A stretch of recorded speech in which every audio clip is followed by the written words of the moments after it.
मित्रों, नमस्कार। आप सभी का गीता सत्संग चैनल पर स्वागत है। आज का विषय है यत चित्तात्मा। यह गीता के अध्याय 4 का एपिसोड श्रृंखला का चौथा अंक है।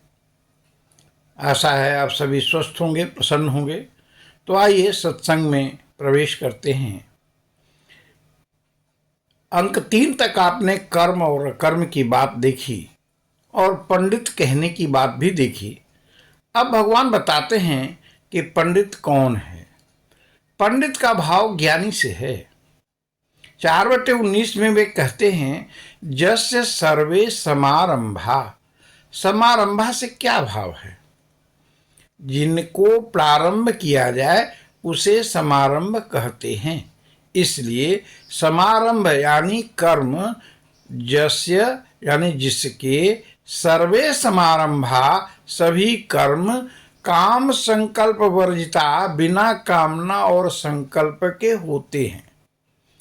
तो भाव है कि जो व्यक्ति कर्म में अकर्म और अकर्म में कर्म देखता है, उसके समस्त कर्म कामना से और कामना के कारण रूप संकल्पों से रहित हो जाते हैं। और ज्ञानाग्नि दग्ध कर्माणम भाव है जिसके समस्त कर्म ज्ञानाग्नि में दग्ध हो गए हैं। अर्थात कर्म में अकर्म और अकर्म में कर्म दर्शन रूप ज्ञानाग्नि से जिसके पुण्य पाप रूप संपूर्ण कर्म दग्ध हो गए हैं, ऐसे ज्ञानाग्नि दग्ध कर्मा पुरुष को ब्रह्म वेत्ताजन वास्तव में पंडित कहते हैं।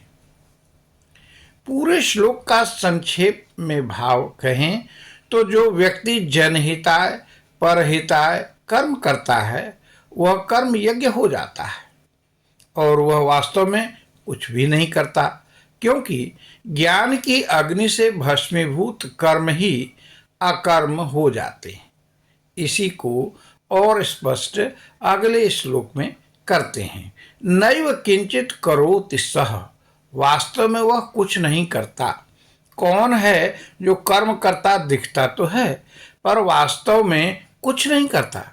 इसके लिए 4/20 में कहते हैं, इस श्लोक में भगवान ऐसे विशिष्ट व्यक्ति के लक्षण बताते हुए कहते हैं कि त्यक्त्वा कर्म फला संगम, जो समस्त कर्म फल को छोड़ चुका है। यहाँ त्यक्त्वा यानी कर्मसु अभिमानम, कर्म के अभिमान को त्यक्त्वा छोड़ करके, और क्या छोड़ा? फला संगम च, कर्म फल के संग को भी छोड़ दिया है। और नित्य तृप्तो निराश्रय, नित्य तृप्त हो अर्थात परमात्मा में नित्य तृप्त हो, आश्रय रहित हो। और किसके आश्रय से रहित हो? तो कहते हैं संसार आश्रय से रहित हो। आश्रय किसे कहते हैं? जिस फल का आश्रय लेकर मनुष्य पुरुषार्थ सिद्ध करने की इच्छा किया करता है उसका नाम आश्रय है। तो ऐसे आश्रय से रहित होने की बात हो रही है। फिर कहते हैं, ऐसे महात्मा कर्मण्य भी प्रवृत्तोपि, अर्थात कर्मों में भली भांति प्रवृत्त हुआ भी नैव किंचित करोति सः, वास्तव में कुछ भी नहीं करता। अब प्रश्न है, वह कौन है जिसे न पाप न पुण्य प्राप्त होता है?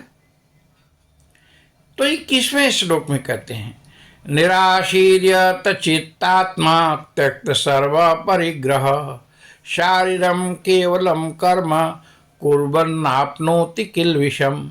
जिसका अंतःकरण और इंद्रियों सहित शरीर जीता हुआ है और जिसने समस्त भोगों की सामग्री का परित्याग कर दिया है, ऐसे आशा रहित पुरुष केवल शरीर संबंधी कर्म करता हुआ भी पापों को प्राप्त नहीं होता।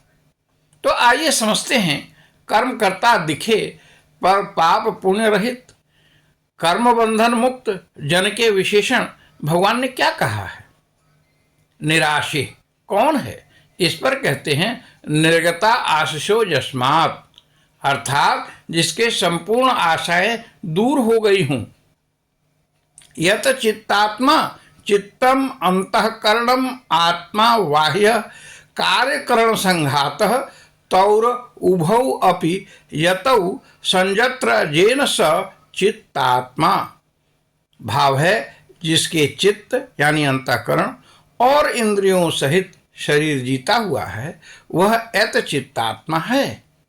अब अगला विशेषण है त्यक्त सर्व परिग्रह, अर्थात त्यक्त सर्व परिग्रह येन स त्यक्त सर्व परिग्रह।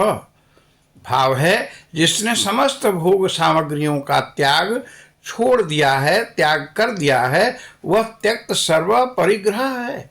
श्लोक आगे कहता है शारीरम शरीर स्थित मात्र प्रयोजनम, यानी शरीर स्थित मात्र के लिए किए जाने वाले केवलम, केवल शब्द आया है, इसका भाव है अभिमान रहित। किम कुर्बन्ना आपनोति किल्बिषम, किल्बिषम माने पाप को, कर्म करता हुआ पाप को प्राप्त नहीं करता। शंका होती है कि शारीरम केवलम कर्म का भाव क्या है? क्या शरीर द्वारा होने वाले कर्म समझें कि शरीर निर्वाह मात्र के लिए किए जाने वाले कर्म को समझें? इस संदर्भ में आदि शंकराचार्य जी का मत है कि अभिमान रहित होकर केवल लोक दृष्टि से ही शरीर वाणी आदि की चेष्टा मात्र करना है। तो जो महात्मा ऊपर के विशेषणों युक्त होगा उसे कर्म नहीं बांधते। तो हमने वाणी को यही विश्राम देते हैं। आप सभी को बहुत बहुत धन्यवाद। आइए भगवान का नाम लेते हैं। हरि ही ओम तत्सत, हरि ही ओम तत्सत, हरि ही ओम तत्सत।